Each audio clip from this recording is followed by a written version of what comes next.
Hi, hello, welcome back to my YouTube channel. It's been a very long time. I think my last video was recorded in March and I was in Zagreb, Croatia at that time. But I have moved back to the United States ever since May. I've been back and I recently moved into a new apartment in a new city and we're gonna get into all of that. I also took notes on my iPad Notes app today so that I don't forget what I want to talk about. And so a little bit of organization is great. We love that. I have a coffee ready. I've been really kind of strict with like one coffee a day because I noticed myself getting really brain dead feeling in the afternoons. Like I could barely string together a sentence and I couldn't like even keep my eyes open to knit. And then I realized that I had gotten very accustomed to a lifestyle that I love, a lifestyle called a coffee every morning, an energy drink every afternoon, and Coke Zero from morning till night. Which like whenever people talk about, whenever people talk about like caffeine and Coke products, I'm always like, you're being a baby. Like there's barely even any in there. And when I, the other day, kind of realized that I was crashing that afternoon after only having a single coffee and no energy drink and no Cokes, and I then realized like I probably have developed a bit of a caffeine addiction over the months / years, I just realized that there's a lot more caffeine in Coke than I thought. I was talking to one of my friends about it, and I was like, well, he was wondering how many milligrams of caffeine I actually have a day, and I was just thinking about the Coke and the energy drink, the coffee and the energy drink, and then he was like, well, how much Coke are you having? And I was like, I don't know, it doesn't count, I don't track that. But there's like 50, let's say there's like 200 to 300 milligrams of caffeine in like a cup of coffee or an energy drink, and there's I think 50 milligrams of caffeine in each can of Coke. So I don't know, I was probably having like 1,000 milligrams a day. Not really, but definitely more than what's healthy. I think my friend told me you're not supposed to exceed like 400 or 500 or something. Anyway, so I very quickly, once I realized that I had a bit of an addiction, I kind of curbed it because I can't live that way. I can't be dependent on a little yummy, delicious, bubbly energy drink. So I've just been having a coffee in the morning and I very quickly adjusted to that and I've been feeling fine. My focus has been feeling fine. But since it's my first time in front of the camera since March, I just thought I'd have a little pick-me-up for the afternoon. Just today. I really wish I were having an energy drink, honestly, because I already had a coffee in the morning. Not necessarily like craving the taste of another. Also, I went through a lot of effort to put a lot of ice in this. I made this probably an hour ago and my ice is all melted, but it's still coolish. But yeah, I didn't have an energy drink. In fact, I didn't even consider going to get one. I could have gone to get one. It's not that far away to like a convenience store. It's like less than 1 minute walk. But whatever, I'll enjoy my coffee. At least in the morning I had a pour over coffee on a Hario V60 for you coffee nerds. And for the afternoon, I did my mocha pot coffee, which I bought kind of like the medium mocha pot. I feel like I could go one size smaller for my purposes. This was more coffee than I really needed. Anyway, boring. Putting you to sleep with my coffee talk. Just kidding, I know y'all like it. Or if you don't, go to hell, as I always say. As is the old adage of this podcast, if you don't like anything I'm saying, please stop watching. So I moved back to the US in May and I flew from Croatia to Houston, which is where I'm from. And I was in Croatia for almost 2 years. Like, if this is your first time tuning in and you don't know my lore, I lived in Croatia for 2 years with a digital nomad residence permit, which is basically for self-employed people or people who work remote to live in a foreign country legally for an extended period of time. I was only thinking I'd be there for a year, but the way everything turned out, I was there a year and 9 months. I probably could have stayed a few extra months back on a tourist visa if I really wanted to, but I was happy with the experience, the amount of time I'd been there, and felt ready to come home. And I hadn't gone home even once in the time I was there. I did leave Croatia, but that was just to travel around Europe and take advantage of being in Europe. But I really don't like a long plane ride. I don't like to spend the money on the ticket, and I don't like to sit in the hard seat for 10 hours and deal with the airport and the packing and the security. Like, if I really wanted to, I could have, like, come home for Christmas. I was gone for 2 Christmases, but, I didn't really want to. So I didn't. But then it made it all the more sweeter to return back to Houston in May for the first time in almost 2 years. I'm part of a big family. I grew up Mormon. No one in my family is Mormon anymore, except for me. Just kidding, I'm not. But that's why I have so many siblings. That is typical Mormon culture, to have a lot of kids. So I have 5 older siblings. I'm the youngest. I'm the 6th child. And I was in Houston a few weeks before I had initially moved to Croatia, but I don't feel like I saw all of my siblings during that trip. I probably saw 4 out of 5, and this time I saw everyone. And I saw most of my nieces and nephews, not all of them, and most of my in-laws, not all of them. But it was a nice trip. I was in my parents' house for about 2 months, living the easy life. I joined my dad's Planet Fitness that he goes to so we could work out together. That was kind of a little bit of an adjustment to the gym culture I was used to, but maybe I'll talk more about that later. I had one pattern release while I was in Houston, which was the pure mesh tank top. I should have grabbed that to show, but I don't have it, and I'm not gonna go get it, but maybe I'll wear it for the next video, we'll see. That came out, and since then I haven't had any new releases, and there's commotion outside, sorry, it just distracted me.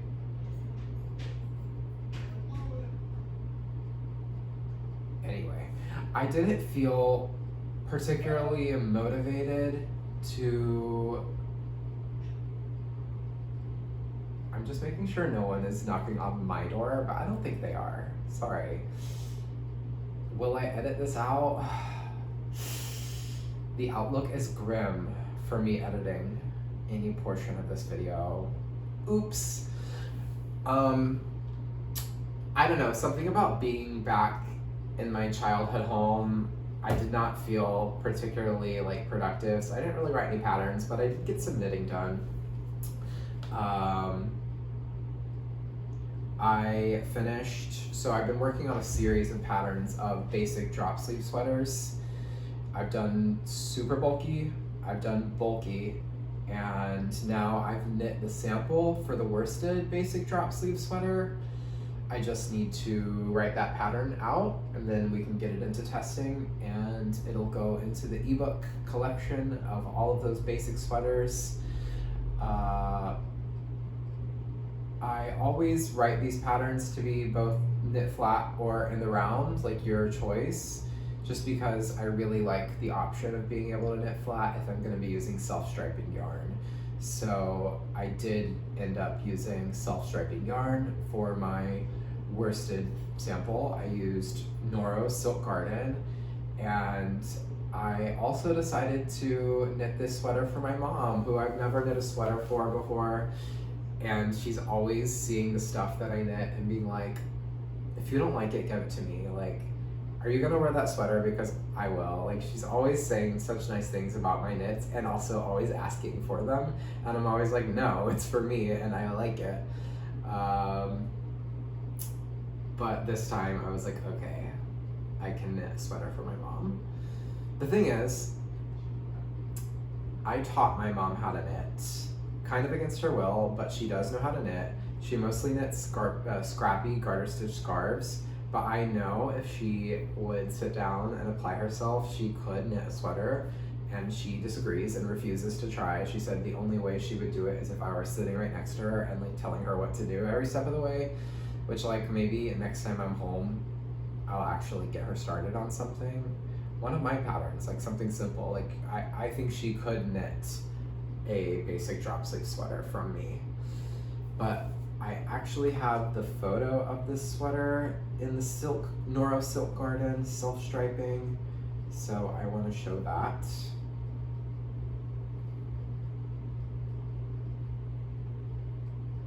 Here it is, just kind of laid out flat. I really hope. That's always my system, it's just showing my iPad screen to my iPhone camera, and it's not a perfect system, but I think it works well enough. I'm sorry. You know, there may come a day that I would like to start putting a little more effort into the editing of my videos. I would love to have videos that have a little bit more digital infrastructure built into them in the way of editing. It's not my expertise. It's not something I'm really interested in doing, and it's not something I currently am making the time to do, but I could see myself potentially, there is a possibility of a future timeline where I start devoting time to editing YouTube videos. No promises though. It's just one of many possible future timelines. And then here it is on my mom, the recipient, before I wove in the ends, but we had done a couple of try-ons so I could like adjust the collar how I wanted it and get the sleeves just right after blocking. My first knit through, the sleeves ended up way too long on her, and I had like the exact measurements of what she needs and what she wants, including the wingspan. I didn't actually measure to see exactly where it was off, but that's because my instinct, which is probably right, is that my gauge in knitting the sleeves is a little bit different from my gauge in knitting the body. That is often something that happens, for me at least, when I'm like, there's often a gauge difference for me knitting in the round like a large number of stitches, like hundreds of stitches, versus like a small circumference like a sleeve, like maybe 40 or 60 stitches or whatever it ends up being.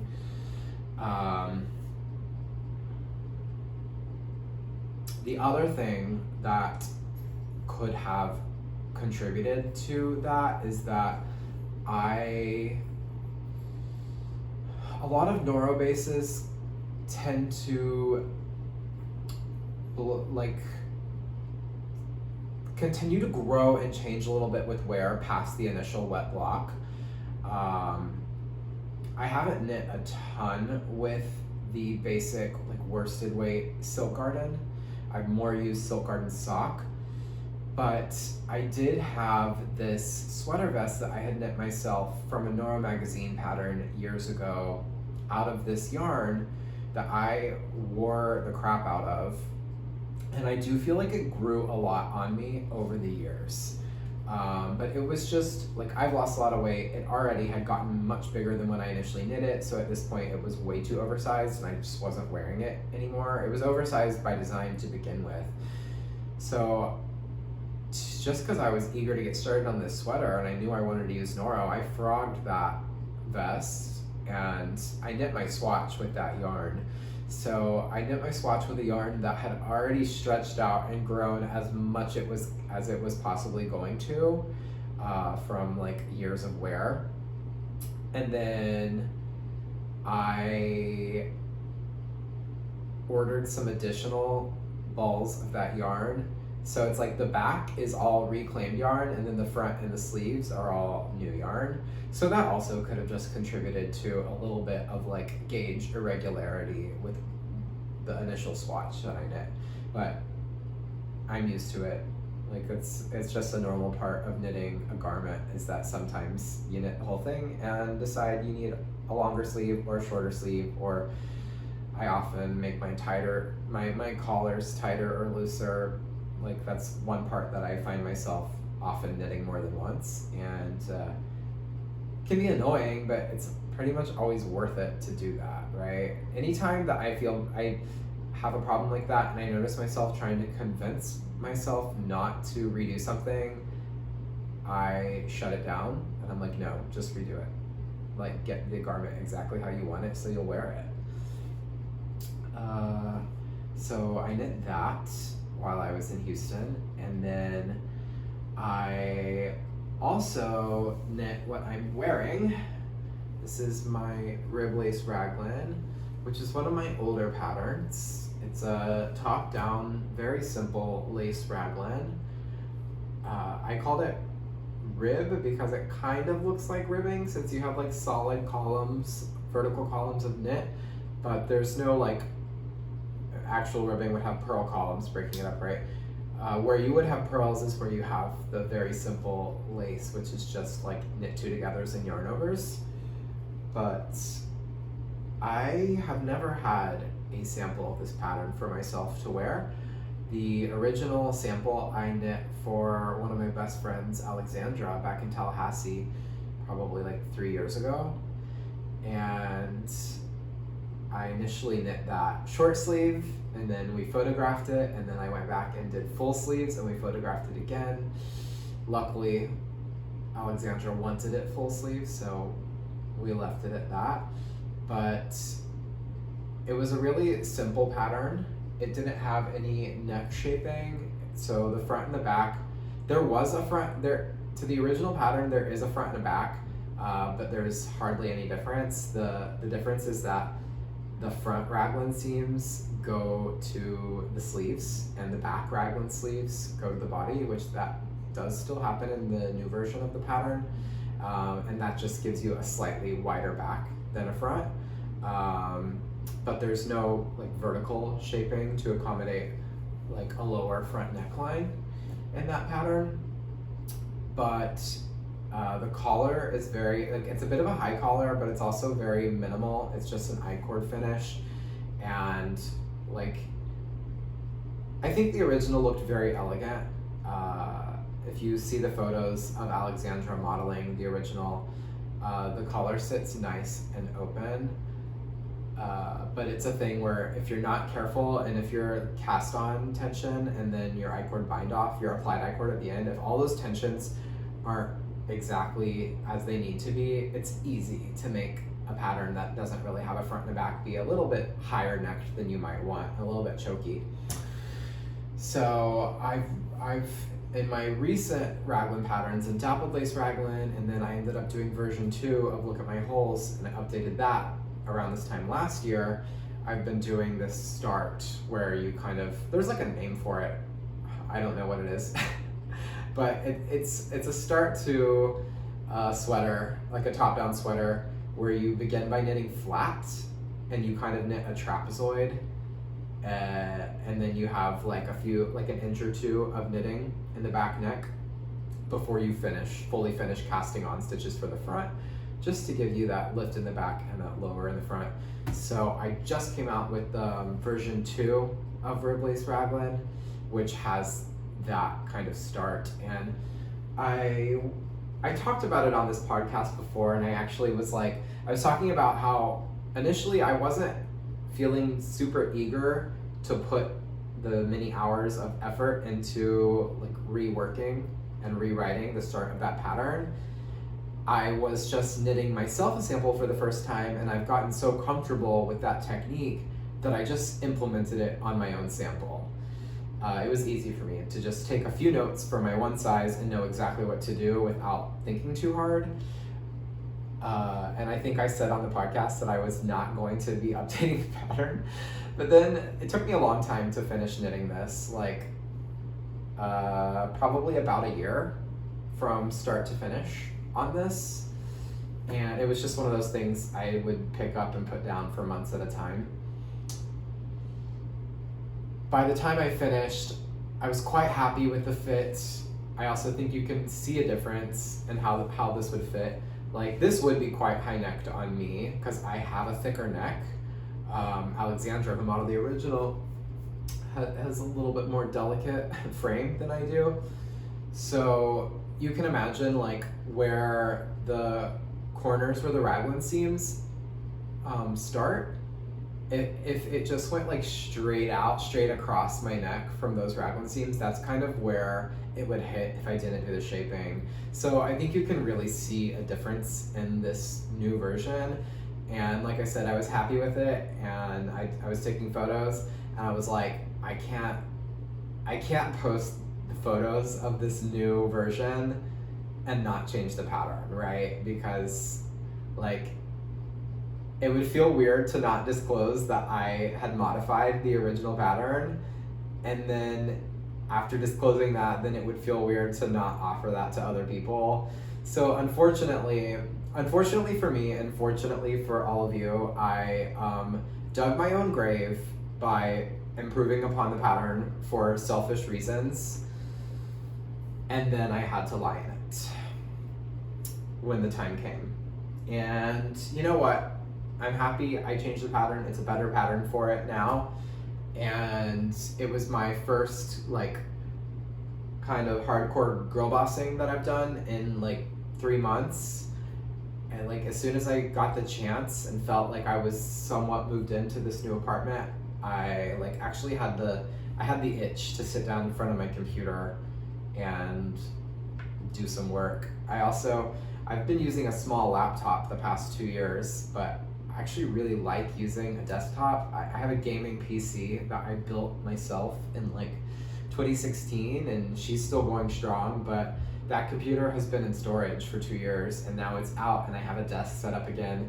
And I forgot how nice it is to have a big old monitor with my, Microsoft Word document taking up half the screen, and Excel sheet taking up the other half of the screen, where I can really see everything I need to see on both documents simultaneously. Kind of fun, and maybe a nice way to get back into the swing of working by reworking an old pattern. Not too much pressure, not starting from scratch on anything. So that came out. I didn't like test the new version formally, but I knit this sample for myself, but that was just with like crude notes. And then after I actually sat down and wrote everything out, I knit through the beginning portion of the pattern again and recorded a tutorial just to make sure it was working as it was supposed to work, and so that I could record that tutorial for people. I don't think it like really needs the video tutorial. I think it's pretty clearly written and explicit, especially if you've ever done this kind of construction before, it'll feel familiar. But since I wanted to work through it anyway, just to make sure there weren't any mistakes in the new part of the pattern, I was like, I might as well record the tutorial. It's always appreciated. So yeah, if you already bought Rib Lace Raglan before, you should have gotten a Ravelry message and or an email explaining that there's an update that you can download for free. And if you've never knit it before, this is the perfect time. You waited for the perfect time for it to get improved. So I encourage y'all to check that out. Back to the Noro worsted basic drop sleeve sweater. Why do I name pattern stuff like that? God. It's my next pattern that'll probably go into testing. And I normally announce my tests on my Instagram story, and I still may do that this time, but I do want to try maybe announcing this test and sending out a test application on my newsletter, just to see how that goes. Maybe like I'm sure there is some difference in that audience, and people who would like the opportunity to test, are interested in testing, but never see my Instagram stories, might get a chance this way. If I get enough people through the newsletter, then maybe I won't mention it on my stories. So if it's something that you're interested in testing, I suggest you sign up for my newsletter. And if you haven't ever tested for me or tested at all. Like, everyone's different, but I'd like to think that I keep my test knits very low pressure, very casual, and very low expectations. Like, it's really appreciated when people like get into it and participate as much as possible by like emailing me about the pattern, spotting small mistakes, taking lots of photos, posting, but none of that's really required. Nothing at all is really required. I'm really chill about, because it is volunteers, I'm always really chill if people just sign up and for any reason aren't gonna finish, don't wanna finish, can't finish, that's okay.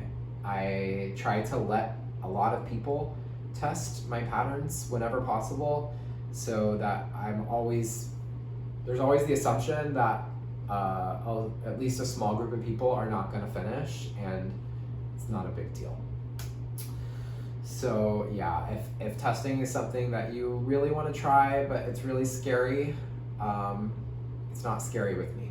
Maybe it is scary with other people. In fact, I know it is scary with other people. I've heard horror stories of people running test knits and then trying to force knitters to give them money if they don't if they don't do everything that they're told to complete the test. Like, that is wild to me. I would never treat anyone that way, okay? I would never ask anyone for $8 because they can't finish a sweater on time. That's ridiculous. Also, maybe you sign up for the test and you realize that you hate the design and that you think it sucks. So why should you feel obligated to finish it at that point? The only thing is that people who do finish are rewarded with a coupon for a free pattern of choice, which I think a lot of people like that and get excited for that. But I don't know, I kind of get the sense, like, I could go through and see all the coupons I've set up, and I kind of get the sense that there's always like a decent group of people who don't use their coupons. And oh my gosh, if you test for me, use your coupon, and if there's no patterns you want, and or you already have all my patterns or something, I'm sure you could use a coupon code to send a pattern on Ravelry as a gift. I haven't tried that, but I see no reason why that wouldn't work, and I'd be totally cool with that. So while I was home in Houston, my mom gifted me with a beautiful heirloom quilt that she made for me. I have it here.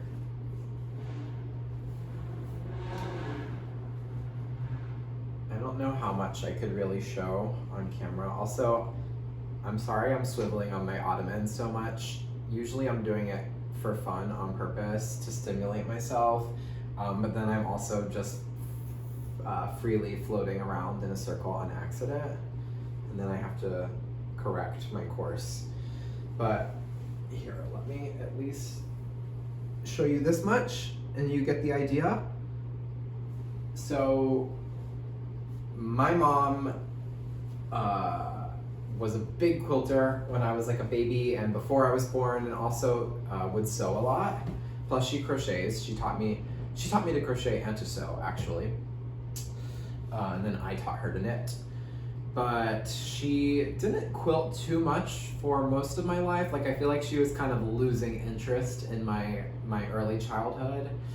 And I always loved her quilts and was always hoping she would get back into it.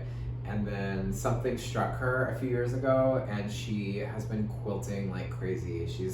She got back into it heavily and has committed herself to making a quilt for all of her 6 kids.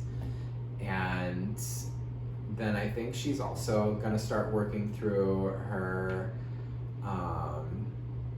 sons and daughters-in-law, and then probably grandchildren as well. I am mostly encouraging her to just make me quilts, as many as possible, because I love and appreciate them more than anyone else possibly could. She gave me this quilt the day I got back, and I immediately took the coverlet that was on my bed off and started sleeping under this. Like, I am a big fan of using objects like this. Like, I will use this until there are holes in it, and then I will mend it. Right?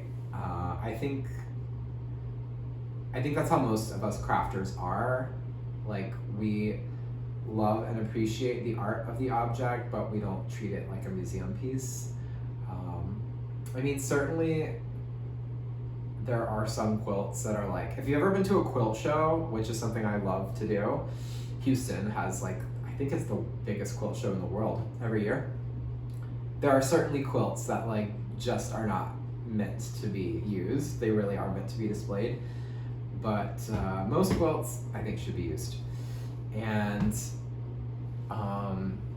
she kind of leaves it up to the recipient how much say they want to have in the colors or the design of the quilt. So me being a crafty person myself, I pretty much like designed exactly what I wanted her to do. I decided I wanted this simple 9-block motif checkerboard, and I picked all the colors.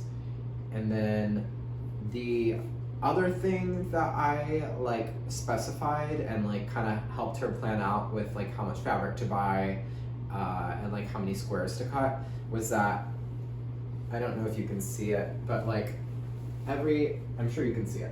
Every other 9-block is either a color with white checkerboard or a color on color checkerboard. And those alternate every other, kind of forming a larger checkerboard for the whole quilt. It's not like super obvious visually. Of course, I'm sure you can see it once I pointed it out, but I think it just lends an overall like sense of balance to the quilt as a whole. And then while I was home, after I got the quilt and I started using it and I was home, my mom, I believe she asked me maybe if I wanted the fabric scraps, and I was like, no, there's nothing I would have no use for them, but like throw them away or use them for something else. And then she decided to make me a matching quilted pillow, which is 4 blocks, and then she did this applique flower in the center. I love the color she used for the back of this pillow as well. It's so pretty. Oh, I need to show you the back of the quilt. She is embroidering a message for each of her recipients on the back.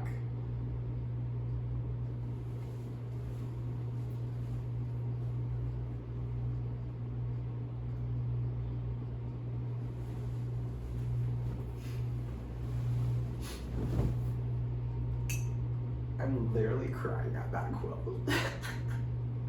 I might edit this out, but also I'm too lazy. But maybe I'll leave it in because it's sweet and it's sincere. But like, I love my mom. This is a gift that I can't even express how much I love it and how grateful I am for it. Like, maker to maker.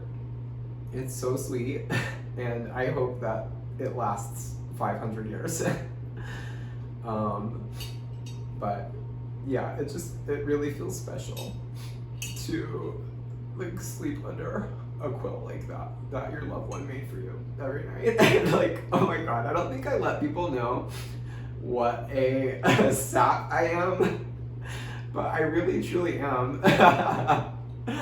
Oh my god, this is the part of me that I'm actively suppressing at all times.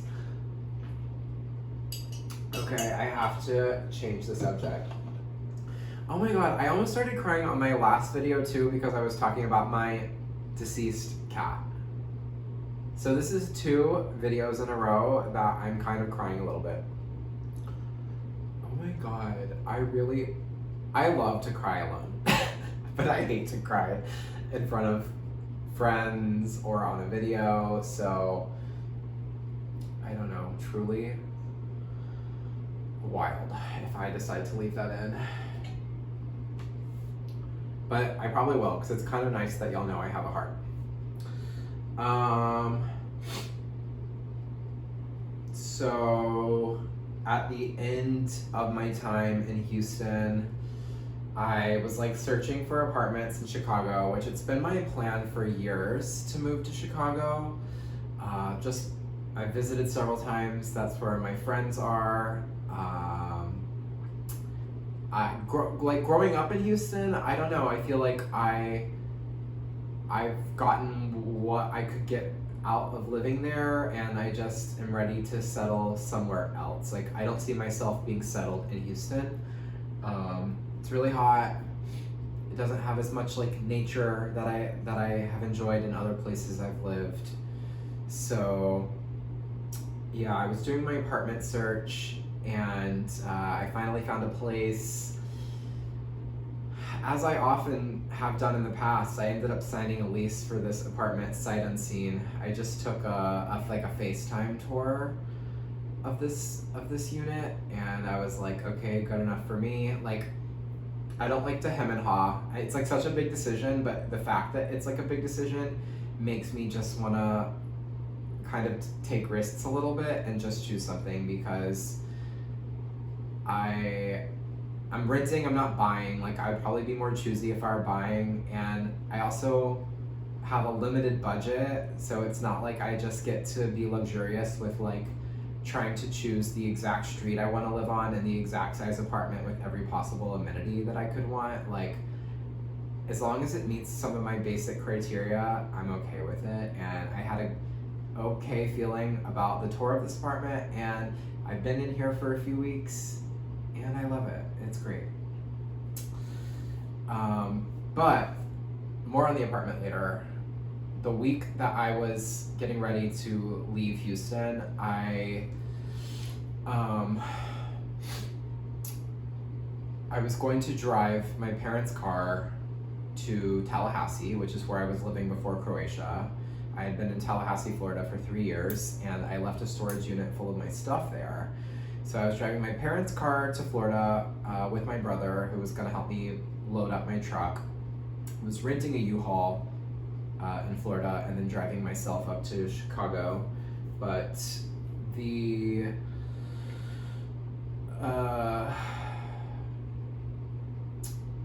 week I was ready to leave Houston, Hurricane Beryl hit, and most of Houston was without power for several days.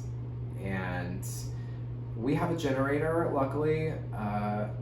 Houston gets enough tropical storms and hurricanes and power outages that if you're able to, it's like, it really makes a lot of sense to get a generator, but it's just a small one. It's enough for us to, you know, run small appliances and turn on the lights and stuff. It's not enough to air condition the house, so we keep the AC off while we're running the generator. And we were on like day 3 of no AC in the summer heat on the generator, and I was dying. I was sleeping upstairs. All the heat was collecting up there, and I was supposed to leave early in the morning, and I had like packed up all my stuff. I had loaded the car. I was drenched in sweat, and I just felt like amped thinking about my move. So I went up to my brother, and also his 2 kids were coming along just for the road trip of it. And I was like, what would you say to us leaving tonight? He also didn't have power at his house. I was like, I feel like too energized, and I just feel like there's no way I'm gonna get any sleep and then be able to wake up refreshed at like 4 a.m. For this long drive. So I'm like packed and ready to go. I'm just gonna shower, and then like, if you're down, let's leave. And he was like, totally, let's go tonight.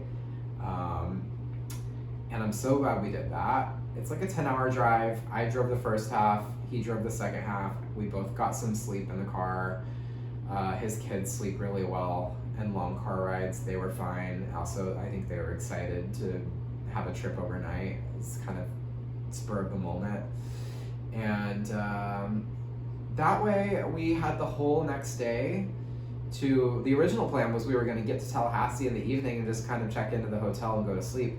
But we got to Tallahassee like probably around 9 a.m. or 10 a.m.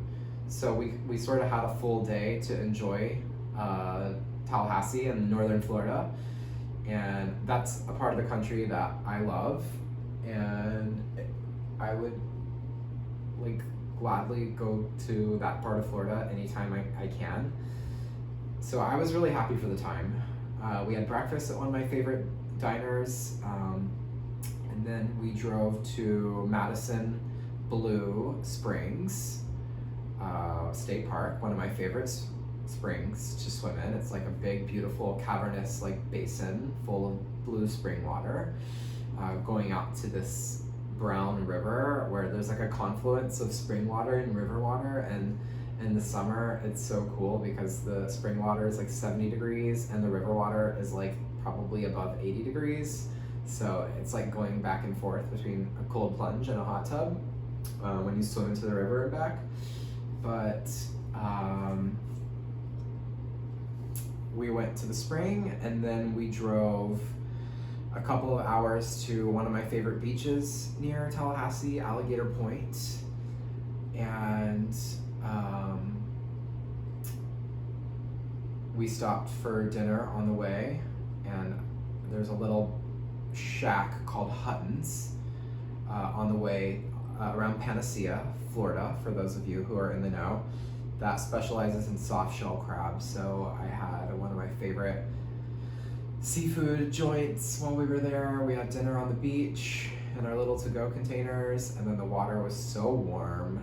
The beach was beautiful. The sand is like soft and white there. So really nice day. And then I think we all slept well, and the next day was all business. We woke up in the morning, got a McDonald's breakfast in the car, and then drove to the U-Haul place where I was supposed to pick up my truck. And I get to the U-Haul place, and I had booked like a 15-foot U-Haul. It's like the second size U-Haul, like as far as their trucks go. There's only one smaller than that. And I probably would have been fine with the smallest size they have. I didn't have that much stuff. I had a pretty small apartment in Tallahassee, and I also had like gotten rid of my mattress and bed because they sucked. So I didn't even have like a fully furnished apartment's worth of belongings. But I went up one size just because that size had the ramp, like a loading ramp, which I was like, okay, that might be helpful. And the smallest size didn't have a ramp, I believe. But then I show up to pick up the truck, and if you follow me on Instagram and see my stories, you might have seen this, but I come to pick it up, and it's just some guy. He's like not there when I get there, and I was like, how do I get? I thought it might be like a self checkout situation, and I was like on the phone with U-Haul and like Googling how to get my car, and then the guy comes and is like, oh, do you have a U-Haul reservation? And I was like, yeah, for a 15-foot, and then there was like a huge truck parked out front, and he like pointed at it and was like, well, it's gonna have to be this one or nothing. And I was just like, okay. And I come to find out that that truck, which did look huge to me, but I don't have a good eye for knowing what size is what, that ends up being the 26 feet long U-Haul, which is the longest. It's the largest truck you can rent from U-Haul, from my understanding. I've never driven a truck before. This is like my personal nightmare. I was really scared to even be driving the small truck. And I'm also not the type to like make a fuss and complain. I kind of go with the flow, even if it's awful. And I just kind of knew how it would go in the situation with like a rental car. If he said that's all that they have for me, then that's all that they have for me. Like I could get on the phone with U-Haul and try to like Karen my way into a better situation, but chances are it wouldn't work out for me. And I had everything set up as far as a hotel at the halfway point for that night, and then movers coming at a specific time the following day in Chicago. So I didn't want to mess up my timeline. I just was like, okay, great, fine, whatever. And I got in the truck. I couldn't believe, like when I was first turning it on, I was just like, I can't believe this is happening, and I'm like definitely gonna wreck and kill myself and others. But I pull out of the lot onto this narrow road, getting ready to turn onto the main road. I drove for like 10 seconds, like hyper focused, and then I just decided that I needed to let out a scream of frustration. So for like a good 3-4 seconds, I screamed at the top of my lungs, and then I got it out of my system, and I just dissociated for the rest of the time. I drove to the U-Haul place, felt like it was probably a 30-minute drive. It felt like an hour. I was sweating so much. I was so nervous, but I did fine. My brother helped me load up my U-Haul. He is good when it comes to labor, and he knows how to like stack things. He knows how to use rope and tie everything down. He did a good job so that like everything was secure. And then I drove on day one from Tallahassee to just south of Nashville, Tennessee. And I had a hotel there, which like I didn't even think about like looking into whether the hotel I was booking could accommodate a truck. But I was like, I'm just gonna have to look and see. And I certainly didn't expect to have a hotel that could accommodate a 26 feet long truck. And so I called them when I was close, and they were like, yeah, we don't have a place for it. And then when I got there, I drove by, it was a Best Western, and it was such a small, like messed up parking lot. There was no way I was gonna be able to get that thing in there. So I drove around for like 30 minutes trying to figure out what to do, and luckily it was by like a strip center with a Target, and on the side of the Target where it would kind of be like where employees might park or go in, like back end type workers and like loading docks and stuff like that. There was no cars parked there, nobody around there, plenty of parking. So I was like, okay, I'm just gonna leave my U-Haul here and hope for the best. And then it was probably about a 10-minute walk, carrying a ton of stuff to get to my hotel, but whatever, it was fine. And then I got a super early start the next day. The next day I felt like a lot more confident in my driving and a lot less stressed out. I was really able to like just kind of enjoy being on the road and listening to my audiobook. And then when I was about an hour outside of my destination, like getting into Chicago, I was really excited, but also I started getting nervous again just because it was like major city driving in a big truck. If anyone is familiar with like Chicago roads, I ended up getting routed onto Lower Wacker, which is like this downtown tunnel road going under all of downtown. That would have freaked me out even in a like Toyota Corolla. So it absolutely freaked me out in a 26 feet long U-Haul. But it was okay. I made it to my apartment. Park and Jesse May were waiting for me and helped me get parked in my alley. And then we had dinner. My movers came shortly after.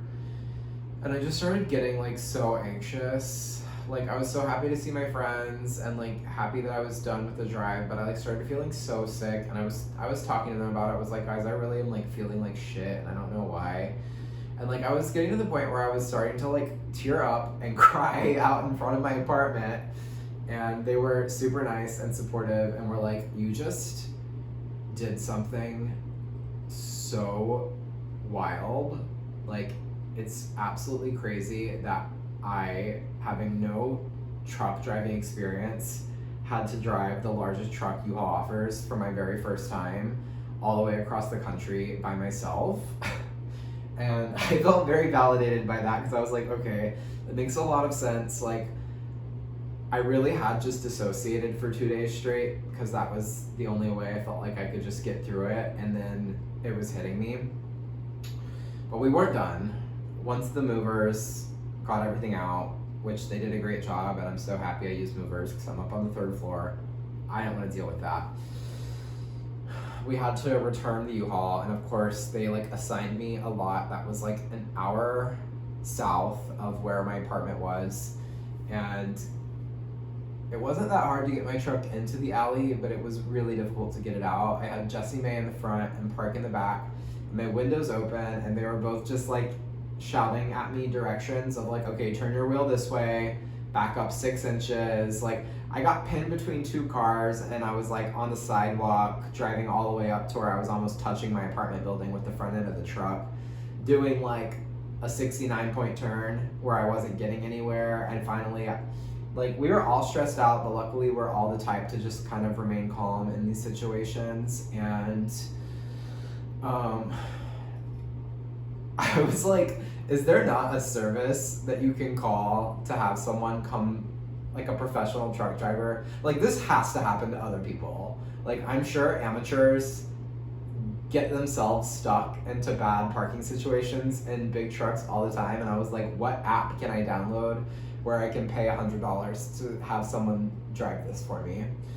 But I don't know if such a thing exists. We just were like, okay, like, this isn't working. Let's help me get back to where I started and take a new approach. And we kind of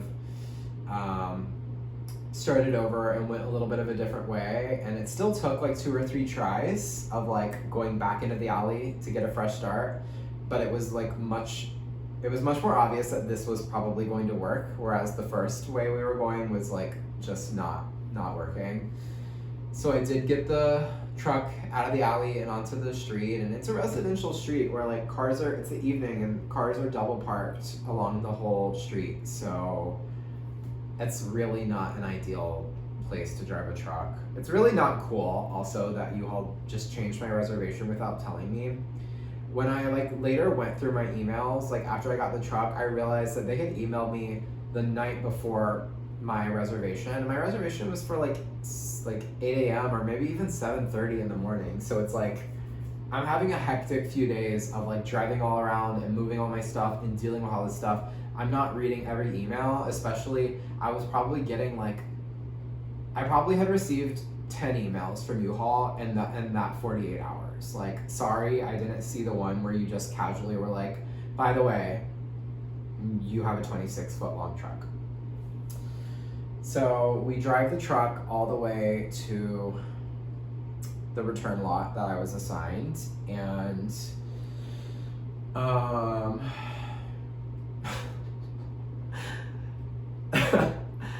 there is a line of U-Hauls that had been returned, I guess, throughout that day, parked single file going out of this parking lot, and the last U-Haul in the line was pretty much sticking out of the driveway into the parking lot, blocking over half of the space of the driveway, so that there was absolutely no way, it was blocked, there was no way for me to turn into the parking lot that I was told to put the car in. And yeah, this was all so funny and so cursed.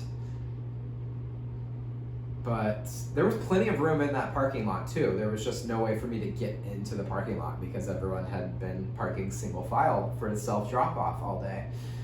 So then we got on the phone with U-Haul. We got put on hold for a full 30 minutes before it said, like, your time in queue has expired. Please try again later. Goodbye. And just like hung up on us.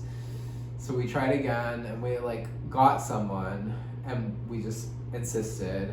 Park was the one doing the talking and on the phone, literal angel, and was just like, hey, like, we were already on the phone once for 30 minutes and the call just dropped, so don't put us on hold again. And they actually listened and didn't put us on hold, but then it was probably like 20 to 30 minutes on the phone once we had an agent helping us, just like discussing the situation and the solution. Like, we eventually agreed upon us parking the truck on the street, completely blocking the driveway entrance, and leaving it there. And that's what we did. I hope I never have to drive a truck again. Hire professional movers to do everything in the future, if at all possible. And oh my god, god. I feel like this video is getting really long, and I always think it's not going to be that long, but like I haven't talked on my YouTube channel since March, so of course I have a lot to say. And I've gone through like such a life transition. But that was like a Friday that I moved in to my place. On Saturday, Sunday, Park and Jesse helped me get set up, and as much as we could. Oh God. So we had a trip planned for Monday. Like we were all going together to Washington State on a flight at like 7 a.m. And obviously I knew I wasn't gonna be like fully moved in, but we wanted to try to get my place as set up as possible before then. And we're unpacking like all my stuff that I brought from Croatia to Houston to Chicago, and then all of my stuff that had been in storage from Tallahassee. And we'd already unpacked a bunch of my, like I had a bunch of knits and yarn that had been in Croatia, and then I had a ton of knitwear and stash yarn that had been in storage, and we had already unpacked most of it. And then I unpacked this box that had my old, I have this like really cool vintage Givenchy purse that's like cow print and like cowhide actually. And I unpacked that box, Park unpacked that box, and as soon as she opened it, a moth flew out, which she like killed immediately and was like, a moth just flew out of this box, we need to take this box out onto your patio immediately, like go, go, go, this is an emergency. So I was like, okay, let's do it. We take the box out and we're like looking at the purse, and there was only one like living moth that actually like flew out, which is the one she saw and like killed immediately. We didn't see any other living moths, but we saw a lot of evidence of like moth infestation and activity on that bag. There were like a lot of like moth eggs, a lot of the like cowhide hairs had been kind of like eaten away. Like that purse was already in rough shape, to be fair, but I really feel like it looks worse than I remember after sitting in storage for 2 years and I guess being eaten by moths. And Park has dealt with a moth infestation situation before and has like lost knits and yarn to moths. I know it happens. I've never had any experience with that, but luckily she has, and was just like, okay, like this is scary, but like if you have a moth problem, we're gonna deal with it. And we had already like looked through so much of my yarn and my old knits that have been in storage, and we didn't notice anything wrong with them. And we were talking about it out on the patio, being like, okay, maybe they were just in this one box, because like honestly all the knits we looked at looked totally fine. Like I even tried stuff on. But then we were like, okay, just to be sure, let's go through again and like double check that stuff. And we went in and started grabbing pieces of knitwear, and upon closer inspection, like really looking close, like everything had some eggs or larvae on it. Like nothing had holes in it. Like I guess there was such a buffet of fiber that like no one piece had been chewed all the way through, but everything had signs of like moth life on it. And it was just like such a great volume of stuff that I couldn't deal with it. Like it was obviously stressful and sad, but like the last thing I wanted to do was like worry about and spend like hours and resources for the next months of like trying to treat and eradicate such a huge volume of knitwear and yarn. So I just decided the best thing was to get rid of it, which like, please, no hate. Like, I'm sure some of you will see that as like wasteful and disagree with my decision, because I know you can, like, if you really go through a lot of effort, you can like treat your stuff and get rid of moths. But I I don't have the resources, like energy or time wise, or like literal resources. Like I was talking to Park, like I know you can put stuff in the freezer, and she was saying for that to really be effective, like you need a deep freeze, which I don't have. Like you can put stuff in plastic bags and like leave it in the sunlight, but like this was Sunday and I was leaving for a week on Monday, and I was like, I really don't want to leave, like, because I had all this yarn and all these new knits that I've been working on for the past 2 years from Croatia that were fine, right? Like none of that had been exposed outside of like just those couple of hours of unpacking. So I was like, I really don't want to like leave all of this mothed up shit in my apartment for a full week without me here to like work on treating it.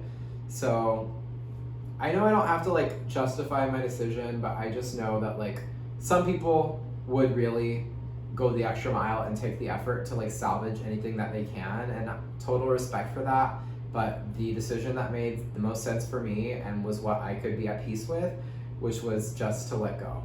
So it was really like, luckily I'm the type, like I can laugh at whatever horrible thing happens to me, I can make a joke about it. And most of my friends are that way too. That's the kind of personality I connect with.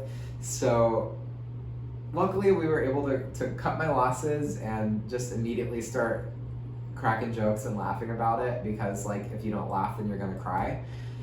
But yeah, it sucked. I had like hand spun pieces that I considered to be like heirloom pieces out of like rare fiber blends that I got from festivals that like aren't common and I don't know that I would ever find again. I had hand spun yarn that I had been saving to use. I had huge, like most of this stuff was stuff that I knit before becoming a designer, and a lot of it was stuff that I love, but I don't necessarily see myself having time to knit anytime soon again. Like I had a few like huge West Knits shawls. I had a dotted raise and I had a doodler, both of which I really liked, and took tons of time and tons of yarn and money. Unfortunately, like I probably will not be able to, like, since knitting is my job now, I don't think I'm gonna be able to carve out time to replace those items. So yeah, it hurt to put them in the literal dumpster, but yeah, like what else was I gonna do? And a sickening amount of yarn, like a lot of scraps. Like I keep my scraps and I love scrappy projects, and I actually have been dreaming of the day that I was gonna return to those scraps, because I've been hankering to do some scrappy designs, and now I like don't have any scraps besides what I accumulated in Croatia, and that's just what I was able to take home. I had to leave some yarn behind in Croatia as well, just for packing reasons. But all my scraps gone, and sadly a ton of like full skeins of yarn. But yeah, I didn't have what it would take to deal with trying to treat infested stuff. So please feel sad for me and not judgmental of me. Thank you. But new city, new apartment, new life, new me, new yarn, new knits. It's a clean slate. I'm starting over. I am not dwelling on it. I have a good attitude about it. And yeah, I'm excited to keep making new things. And it was very helpful to have Park, who has experience with this, helping me out, giving me advice. Ever since she's dealt with it, she's been a huge proponent of storing your yarn in bins. So I immediately implemented a bin situation. I'm not keeping any yarn like out on display anymore, which I used to like to have yarn out. I like to see my yarn, but it's more important to me that I'm keeping my yarn safe for as long as possible, as long as I need it to be. And then my finished knitwear, the stuff that I brought from Croatia pretty much all went into drawers, and luckily I was gone for a week, and now I've been in this apartment for 2 weeks since I came back from my trip, and I haven't seen any moths flying around except for one, but it was a little scary. The other day I was looking for my look at my holes, the one that I made when I updated the pattern a year ago. It's like a brown look at my holes in ritual dyes undine. I was gonna wear it to the beach, the lake, and I couldn't find it anywhere, and I had 3 drawers with knitwear, and I emptied them, and it's nowhere to be found, and I'm assuming it probably was collateral damage in the move. Either it got lost in the move somewhere, or like got thrown out on accident with the infected quarantine stuff, just because I was in such a hurry and in such a flurry, and I really wasn't being precious. Like, I wasn't trying to like look through every last thing. I was just like, well, this is a shit situation and I just want to take care of it as quickly as possible, so I just threw out boxes of stuff. All of that stuff should have been separate to begin with, or all that stuff was separate to begin with, but probably the look at my holes got like tossed onto a pile for 1 second, and then I didn't notice it. I mean, maybe it'll turn up somewhere, but my apartment is pretty organized, so I don't think it's hiding from me anywhere. I'm assuming it's a casualty. Anyway, when I emptied those drawers looking for the look at my holes, I then 1 minute later walked back through my room and saw a moth flying through the air, which I killed. So that was a little scary, and I did go ahead and I moved all of my hand knits and my I also had a drawer filled with commercial wool sweaters. All of that went into bins. Luckily, I bought enough bins to eventually accommodate a large stash, but right now I don't have a large stash, so luckily I had empty bins to spare. So I put everything in bins except for like 3 or 4 like summer knit tops that I'm actively like wearing, which is like this, my partition tank top and partition pullover, and then maybe like my dappled lace raglan. I left all of those out because I'm actually still wearing those, and I'm just making sure that like, if you watch the Maker Bee podcast, which they are one of my favorite Instagrammers and podcasters, they dealt with a moth situation, and one of the bits of advice they gave on their channel was that moths are attracted to things that are sitting stagnant. For example, yarn that is untouched in storage for 2 years is perfect for a moth.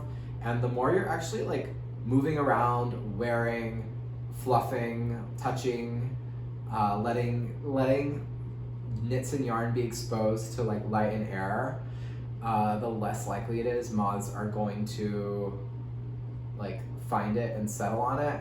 So I'm just making sure that it's incentivizing me to wear those pieces, and also every day I'm like opening that drawer and kind of fluffing things around. Obviously, I think the safest thing is like actually quarantining your stuff and putting it in bags or bins. But I don't want to put things that I'm actively wearing in bins unless I can absolutely avoid it. And it was just the one moth. Hopefully that's it. I do have moth traps coming in the mail today, actually, I believe.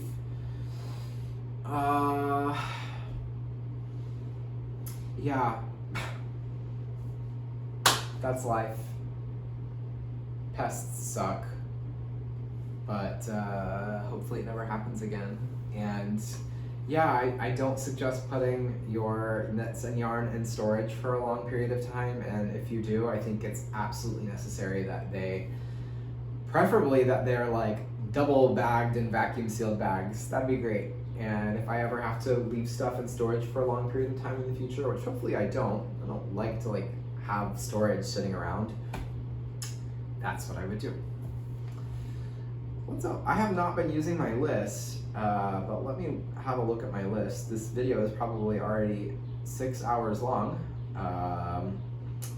but we went on that Monday we flew into Seattle, me, Park, and Jessie May, and stayed with our friend Lindy and her family at her cabin, which is like a couple hours outside of Seattle. Oh my god, I turned off my window unit AC because it's noisy and my legs are sweating and there's little sweat pools on my new leather ottoman. Sorry, ottoman. But the things you do for love, for podcasting. That was my first time in Washington and my first time in the Pacific Northwest anywhere. And her cabin is just kind of like on this peninsula on a bay, sort of near the Olympic National Park. It was very beautiful. We were there a week. It was super chill, super fun, sitting around knitting, talking, swimming every day, hiking. It's quite remote, so we were really just sticking around home and weren't really eating out a ton. We mostly went grocery shopping a couple of times and were cooking and eating at home, and I really liked that, and I thought we did a really nice job of like buying what we needed for our group and getting through everything that we bought. While we were there, we had organized an event at the Lamb and Kid yarn shop on Bainbridge Island, and Jessie May had visited that shop the previous year, I think, and found it really beautiful and like inviting. She had a good experience there, so she decided to see about the possibility of doing an official event there with the three of us, and the shop was really excited by that idea, immediately invited us to make that happen. And it was a lot of fun. It was just it wasn't like a class or anything. It was just like a knit night. It was just like a meet and greet, get to know us, get to know you, knit night, cast on night, hang out, chat for a couple of hours. The shop is beautiful. If you ever get the chance to go to Bainbridge Island and see the Lamb and Kid, it was a gorgeous shop, really spacious and airy. I wasn't super familiar with the shop or the yarns before. Like, it's not like your traditional local yarn store that just has like a huge assortment of other brands. Rather, the vast majority of the yarn in that shop is their own in-shop brand. They have like a couple of yarn lines and many different bases between those lines. And yeah, so they are designing these yarns from the base to the dyeing and doing all of that as their own thing, and they are beautiful yarns. I have to say, like, I'm always attracted to cool colors, blues and greens and purples, and especially greens are my favorite, and their greens were stunning. They had such a wide palette of green shades that were so exactly the shades that I love. So that was exciting. I met a lot of great knitters at the event. I had a lot of fun. They had a beautiful spread of like charcuterie and cookies and wine and sparkling water. Like, they really made it nice, as Dorinda would say from Real Housewives of New York City. I loved it. I would go back to that shop any chance I get, and I hope I get to visit again in the future. I do want to shout out a couple of knitters that I got to meet.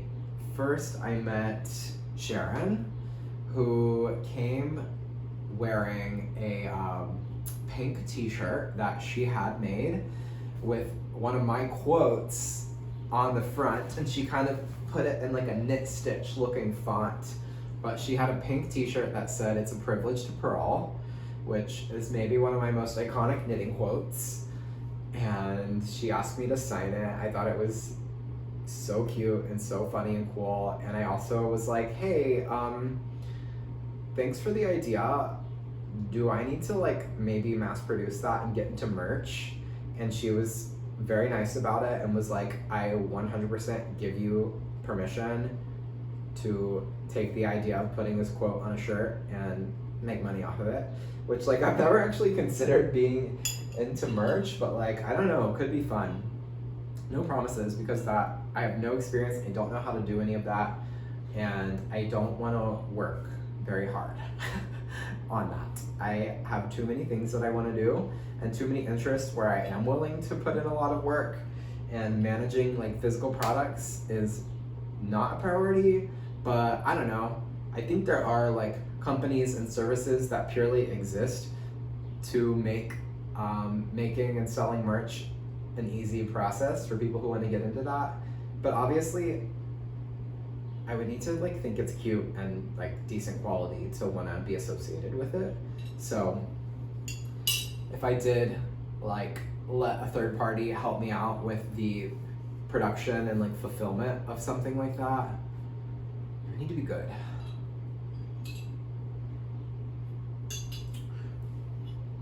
Comment down below if you're hankering for It's a Privilege to Pearl shirt and maybe other merch. You know what else I love? A baseball cap. So some type of James and Watts baseball cap would definitely be in my merch line if I ever became a merch girly. But yeah, I'm just making stuff up right now, so like don't actually expect that. But who knows? I also met a fellow YouTuber, podcaster, who interviewed me and Jessie May and Park to do, she like got a nice little kind of footage sort of from the back, from a distance, of us doing our introductions and talking about our design practices and also how we all met is kind of the intro we gave to the event. But then she interviewed each one of us one-on-one to ask what we were knitting, which was really sweet, and I'm really glad she asked. And you can catch her podcast on YouTube, and her Instagram are both That's What Skane Said. That's Maddie. So shout out Maddie if you're watching this. Thanks for including me on your podcast. And for anyone watching me now, go check her out. She has a whole video like vlogging her day going to the Lamb and Kid event. I also just want to thank the Lamb and Kid for my new swag. They had told us to like pretty much, if there's like a sweaters quantity of something that you're interested in, to pick it up, to potentially put out, you know, to maybe design something in their yarn, which their yarn is all new to me, but what I saw was beautiful. So it's definitely, there are definitely yarns that I would want to design in. But I have a really hard time, like, unless I already have something specific in mind, I have a hard time like committing, like just seeing a yarn I like and being like, okay, I need 7 skeins and then I'll figure out what I want to do. So I took the opportunity and was like, would y'all be cool if I just got some samples of a bunch of different like bases and colors, just so I can swatch and play around, and then in the future, if I get inspired and know what I want to do, then I can already kind of like know what my gauge is going to be, determine how much yarn I need, and then order exactly what I need for a particular design. And they were like, totally, get whatever you want, play around, please let us know if you want to work with any of these yarns more in the future. So I got these 5 skeins. I was going through my bins to get these out, and I don't think I missed anything. I think this is everything I picked up. So I think all of these, okay. Some of these are from their Diamond Lane line, which I think is their more luxurious bases. Like, they have a lot of bases with cashmere, which is really cool. I really haven't knit almost anything with cashmere that I can think of. But if you're into cashmere, check out Lamb and Kids yarns, because they have a lot to choose from.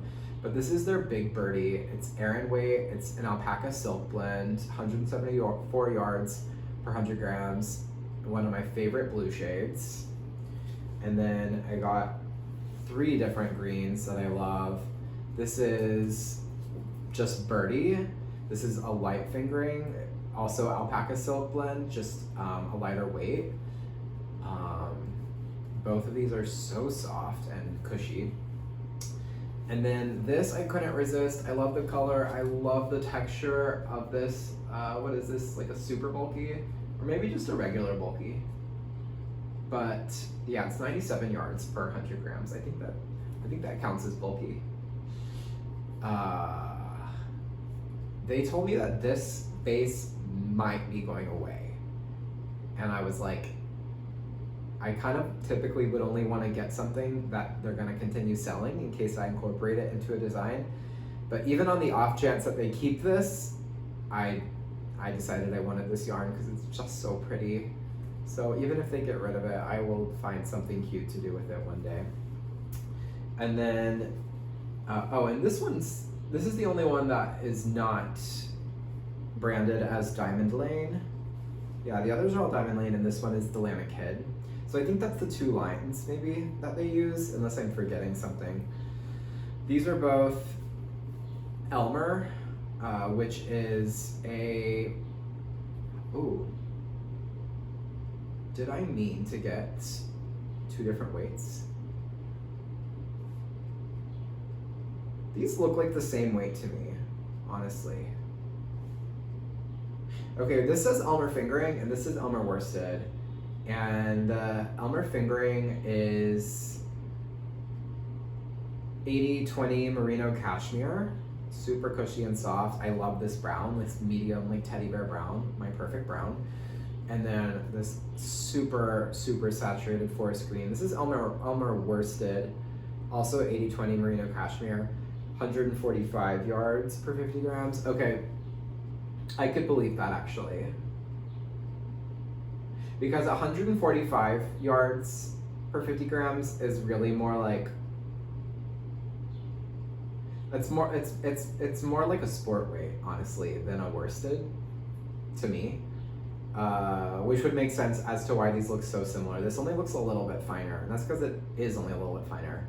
This is 200 yards per 50 grams, which is like dead on, like fingering weight, 400 yards, 100 grams, and then 145 yards. To me, I would say like for a worsted weight yarn, it's usually closer to like 100 yards per 50 grams or 200 yards per 100 grams. I mean, they can call it whatever they want. It also, with the cashmere, it might really like bloom. So you might be able to knit this nicely at a worsted gauge. Yeah. But that's usually what I look at first for like a normal yarn construction is the grist, right? The proportion of yards to weight. And that's usually how I would classify yarn weight. So thank you so much, Lamb Kid, for the beautiful yarns. And then Park was looking at the bags, and they offered her one, and I really wanted one too, but I didn't want to be like, wait, can I get a bag? And thank God, I think they could smell the desperation coming off of me. So they were like, James, why don't you choose a bag? Like, you gotta get a bag. And I was like, well, if I have to, if I must, then okay, fine, I'll get a bag. So they have these bags that are from Oh Wow Amsterdam, out of this really like heavy, beautiful canvas. These are hand painted, and I believe that they're exclusive to the Lamb Kid.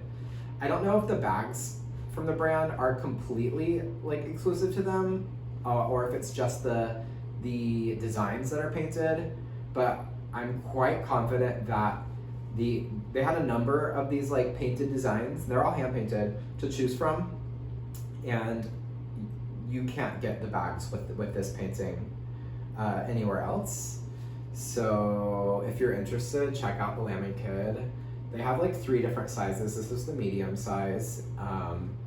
I never invest in like nice knitting notions or accessories for myself. So I'm really glad when I get the chance to have something special like this. I do use it and I do appreciate it, and I always mean to like invest a little bit more into nice knitting swag for myself. I just never do. I end up spending that money on like yarn, I guess, rather than bags or notions or needles, but I'm starting to have some nice stuff. Okay, so that was Lamb Kid. I played D&D for the first time while I was in Washington. I posted a little bit about that on my Instagram. You can see I posted a photo set where the first photo is me wearing the Ripley's Raglan, but if you scroll through them, you can see the character that I designed, which like may be offensive to you. It's like a nun with gigantic breasts, but don't be offended, and then you won't be offended. That's my ideal character, sorry. There's something wrong with me. I don't know if I'll play more D&D, but there is talk of getting me involved maybe with a local D&D group in Chicago that Jessie May plays in. If they're looking for a player, maybe I'll join them. So I went back to Chicago. Park was coming here every day. She loves to help a friend get cozy in their house, and thank God that's how she is. I'm not like that. I like to help a little bit and then I get exhausted, but she is really benevolent and generous with her time, and does genuinely enjoy getting to have a hand and helping me like get set up. And I also have just been overwhelmed with like the transition going on with my life right now, that I don't have a mind for making decisions on like what I need or how things should be laid out or displayed or where to put my art or whatever.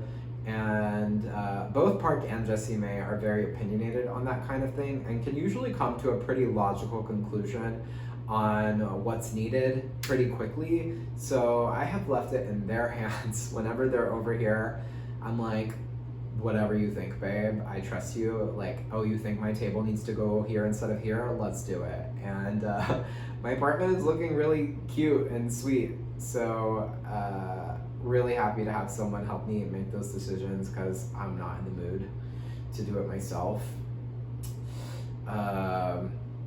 At some point I will do like a proper apartment tour, but not today. But it is kind of ready. Like, I'm pretty much settled in. I might make a few other changes. I have one mirror that still needs to be hung on the wall, but you can see the bottom half of this tapestry, which my mom got me for a belated birthday gift at an estate sale in Houston, a really beautiful estate sale, and I love it. It's so cool. And in general, I have been very inspired. I've talked about it a little bit with like how I've been getting inspired by like fantasy and books and video games and media that is like fantasy, sci-fi, and also kind of like Renaissance medieval aesthetics. I have long been attracted to like Christian iconography and aesthetics. I mean, I grew up Mormon, and the Mormons have, like, no offense, kind of awful iconography and aesthetics and like artworks, but I really like a more ancient kind of style, like medieval Catholic type of vibe. So I have on the other wall, I'll show this another time, these like two, I don't know if it's like maybe like a monk and a nun in like a medieval or Renaissance style.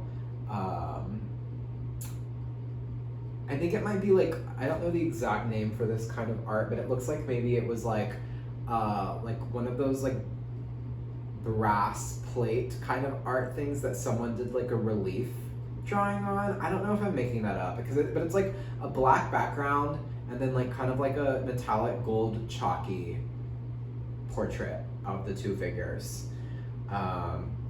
But I should stop talking about it since I'm not going to show it to you. I'll talk about it another time. Yeah, I am generally feeling motivated. I am excited. I really thrive having my own space and living alone, and I haven't been by myself since like November. I've been like living with either friends or with family, which is nice, but I just know I'm at my best when I get to be a little bit more solitary. and instantly I feel myself feeling more creative and wanting to work, and I'm having a hard time. I'm doing well at like focusing and prioritizing what I need to, but what I want to do is have my toe in everything. I want to dip my toe into all the waters of all the hobbies and all the things I want to do. And I am like getting things in place for future projects. So I've ordered fiber to spin. I just had some sewing patterns printed out that should, on PDF plotting, onto a website for like large format prints. Those should be coming in the mail any day now. I will try to get to Joann Fabrics this week and get some fabric. I also have some fabric in stash that luckily was stored in a bin or like in a bag or something in Tallahassee, so I think it's all in good shape.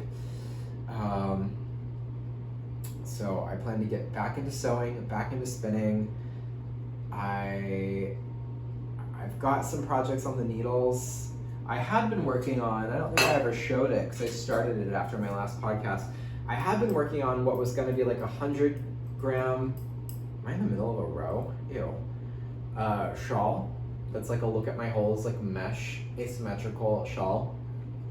But I had put this down for like a month or two, and then I picked it back up, and I was trying to remember the stitch that I was using for like the ends, what was going on with the shaping, and I was consulting I like charted it out when I first started working on it. And I was consulting that chart, and I think I misunderstood slightly the shape that I want to go for. I know what shape I want, but I think I executed it a little bit wrong.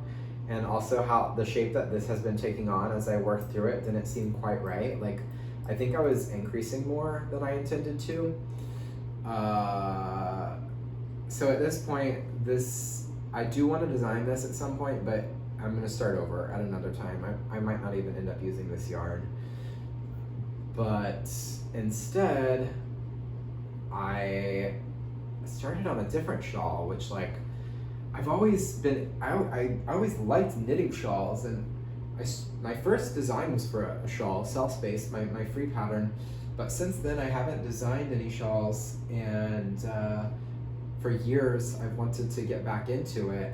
And finally, I am starting to try to think about shawl design and come up with some concepts. And just as I was kind of getting frustrated with it, I had finished a sweater, and I had finished this, and Houston, I was looking at that, and I was like, okay, this isn't working.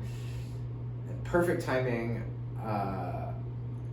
West Wool, Stephen West's yarn brand, had reached out to me and asked if they could send me a few skeins of some of their new like bases or new colors or whatever, and I said sure. And I didn't even ask what they wanted to send. They picked colors they thought I would like, and they sent me 4 balls of yarn, 2 wool, 2 mohair, and like a matching, like a blue wool with a matching mohair and like a neon yellow green wool and mohair set. And I just immediately started swatching and thinking, okay, what can I do with this? What kind of shawl can I make with this? Like, I want to do an accessory that uses all 4 of these yarns. And I've made some pretty good progress. I'm about halfway through this shawl design, and hopefully it all works out the way it should. And hopefully it sees the light of day as a pattern. I haven't written it out yet, just I've been taking notes. It's simple for the most part. A little bit tangled up here. So it is, here's the right side. It's a triangular shawl. I guess this is gonna be like the top. Or, no. Here's the top. There we go. This is right.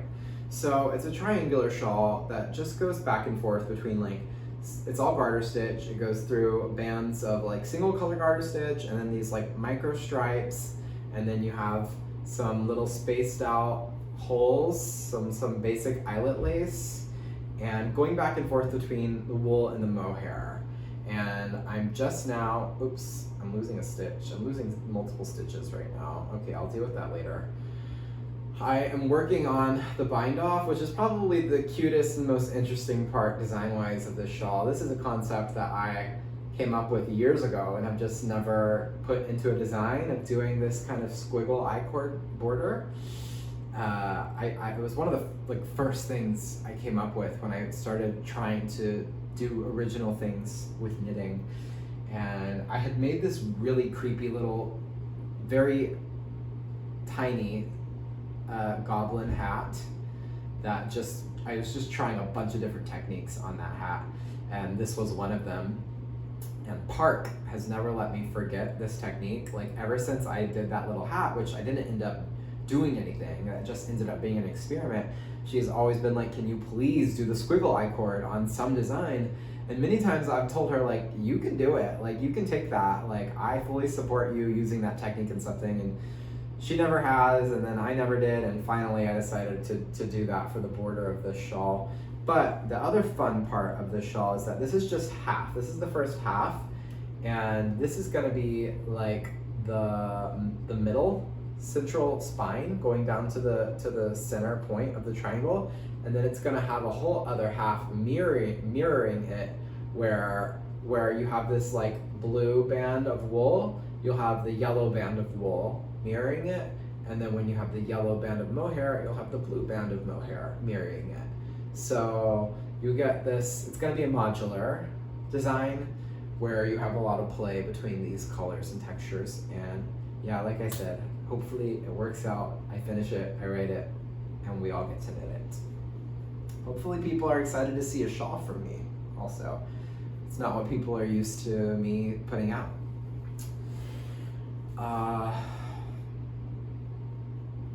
What else?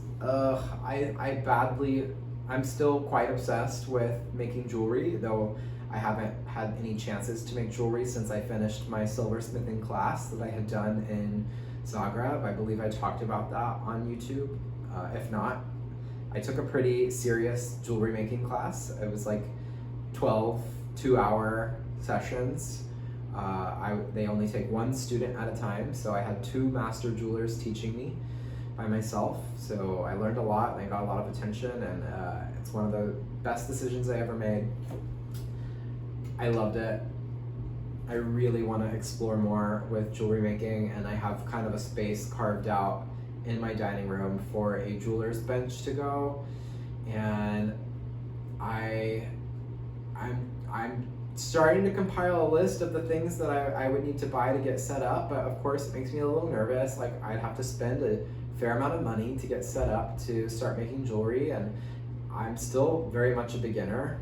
I only just had those classes. I haven't gotten to explore on my own. So there is that voice inside of me that's like, oh my God, you're gonna like spend a ton of money and then like be really bad at it, or you're not gonna like it, or you're not gonna do it. Or there's also concerns of like adding in another craft that requires like physical labor of like using my hands and gripping tools. Like I always have to be careful, even just between knitting and violin. I can't be doing 4 hours of knitting every day and 4 hours of violin every day. There was a time in my life where that was kind of my lifestyle, and I injured myself. Like, I suffered for it. So I'm also just trying to be careful and realistic with like adding in something else and maintaining a balance. And I can't help myself. I want to sew, I want to spin, I want to knit, I want to play violin, I want to play piano, I want to play recorder, I want to play baroque flute, and I want to make jewelry. And I want to go to the gym every day and swim every other day. Yeah. But hopefully before long I will be getting set up and talking about that, and maybe one day offering beautiful jewelry for sale for you to buy and wear. I hope. Yeah, I am obsessed, and my friends are already so tired of hearing me talk about, okay, this is where my jeweler's bench is gonna go. Don't suggest putting anything over here, because I'm saving this spot in my apartment for the jeweler's bench, and I don't care how cramped it gets, I'm making space for this. The main thing that I'm kind of prioritizing before letting myself go down the rabbit hole of like researching tools and equipment is that I have been researching the orchestras in the area. Up until I moved to Croatia, I was very much actively a professional violinist in the orchestra scene of northern Florida.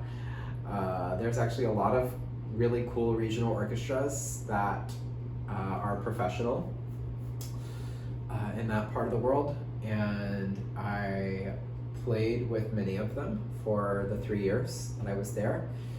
And that was the main thing that I felt like I was lacking in Croatia. Overall, I felt really happy there, but I really was missing playing in a big ensemble, and I just didn't find that opportunity while I was there. So I've been researching the orchestras that I want to audition for, and so far I've only kind of committed to one. I just sent out my resume, and it's like a thing. You often have to like mail a physical check to secure a place on an audition. It's refundable. They just take the check so that if you like reserve an audition time and then you don't show up, then they cash your check, right? But then if I show up to the audition, they give me my check back. But it feels a little old-fashioned to like be having to mail in a resume. But I only just like found out about this orchestra and their deadline like yesterday and committed myself to like, okay, I want to do this. So I printed out those things last night, and then the first thing I did this morning was go to the post office. So that's due Friday, and I really hope they get it on time and that they invite me to audition. Today was my first day of like, I compiled all the orchestra excerpts I need for the audition and sat down and practiced for like almost 2 hours in a like serious and organized way, and like taking notes and really trying to be diligent and play well and practice carefully. I hate auditioning for an orchestra. I like being in an orchestra, but putting together an orchestra audition is really stressful. You get asked to play, they ask for the exposition of 2 concertos, a Mozart concerto and then a Romantic or 20th century concerto. So you have major soloistic rep right off the bat. And then they have a list for this orchestra. It's a pretty proper audition. Sometimes orchestras that are like regional orchestras will just ask for a handful of things, but this one, I get the feeling they must have a decent level because the audition requirements are not easy. It's 8 excerpts, so a pretty decent amount of excerpts. And for those of you who don't know, orchestral excerpts are just the most difficult, like, they can be anywhere from like 20 seconds to like a minute and a half, I would say, are your average kind of window of time. And it's just the most difficult 60 seconds of music from the most difficult 8 pieces of orchestral repertoire, right? And so that stuff's already really hard to play in an orchestra where you're surrounded by the support of your section as a violinist. And then in orchestra auditions, you have to play it all by yourself, and the standard that you have to meet of playing those excerpts is just so high. It's so difficult to play those excerpts at that level. So it's kind of annoying, but it's also exciting to be working on something like that again, and I want to go ahead and commit myself to this audition. It's early next month. Go and take it. I might do well, I might bomb it, I might get a spot in the orchestra, I might get a sub, be on the sub list, or they might just tell me no thank you. But the thing I learned from auditioning for many orchestras in Florida is that it's always worth it to go and to take auditions. Even if you prepare really hard, you might still bomb it and like play like total garbage and embarrass yourself, but it doesn't matter. It's generally, in my experience, it was good to just get my name out there to all the people on those panels who have authority in musical organizations in these areas, because you never know when they are going to need someone, or they run out of subs, or they say, oh, remember that person who bombed that audition 2 years ago? Yeah, let's call them up because we need someone this weekend. I like won some auditions in Florida and got like permanent spots with orchestras for those years. I got sub positions in some, and some I got flat out rejected. but more than one orchestra that rejected me later on ended up calling me to ask if I was available for concerts. So yeah, it's scary, it's vulnerable to put yourself out there, but it's worth it. So I'm prioritizing that because regional orchestras tend to have their auditions in August and September.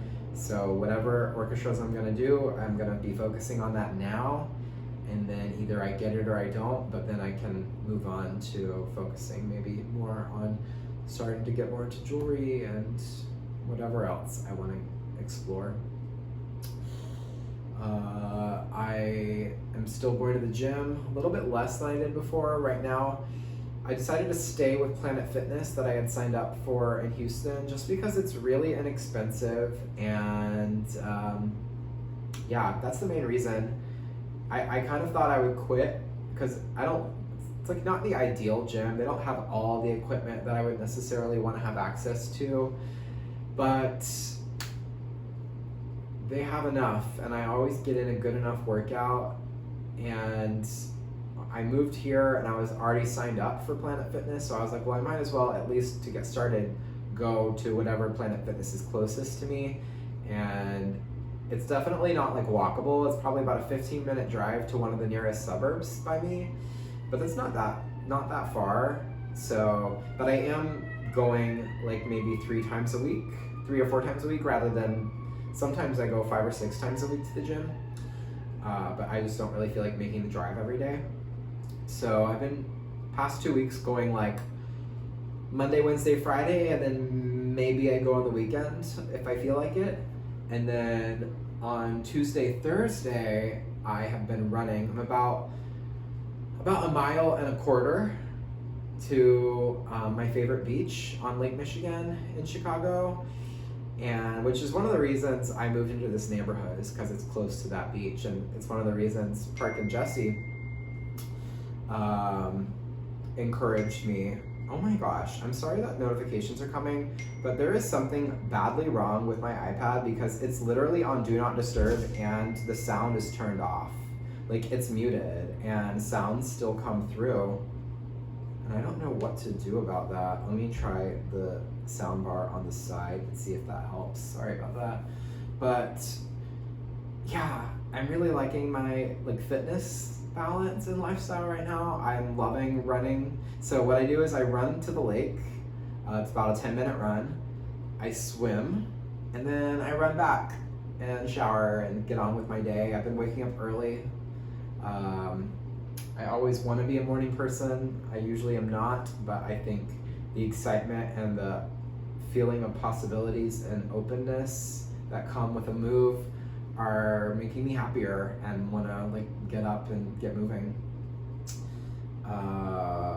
Last update I'm going to give is that I am on book 14 of Wheel of Time, which is the final book and is about 3 times longer than a normal book in the series.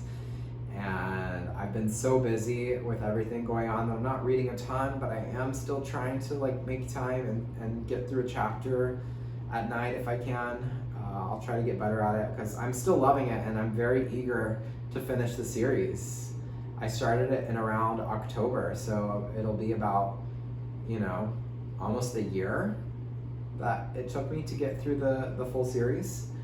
I listened to the prequel recently on audiobook while I was also reading book 14. I enjoyed the prequel as well. But yeah, there are so many things I want to read next, and I will keep you updated. I do also really want to get more into YouTube and maybe making some shorter form content and more focused videos. I might want to make some videos about my spinning that I'm gonna do, or about particular designs, or just talking about some new yarns that I might want to try, that type of thing, and we'll see how it goes. No promises, as always, but hopefully you'll be looking forward to that. If it comes to fruition, then great. Thanks for listening. Thanks for catching up. I have no idea how long this was, but it feels really long. Sorry I cried in the middle at a quilt, but I'm sure y'all understand it. And hopefully it just made you like me even more. To see that I have a beating heart and I'm not a total bitch. No, I don't think anyone thinks I'm a total bitch, but I do love to pretend that I'm one. I love to tell people to go to hell while they're nicely watching my video. And then I love to cry at a quilt. Okay, smooches. Bye. Love you. Talk to you next time. Take it easy. Happy knitting.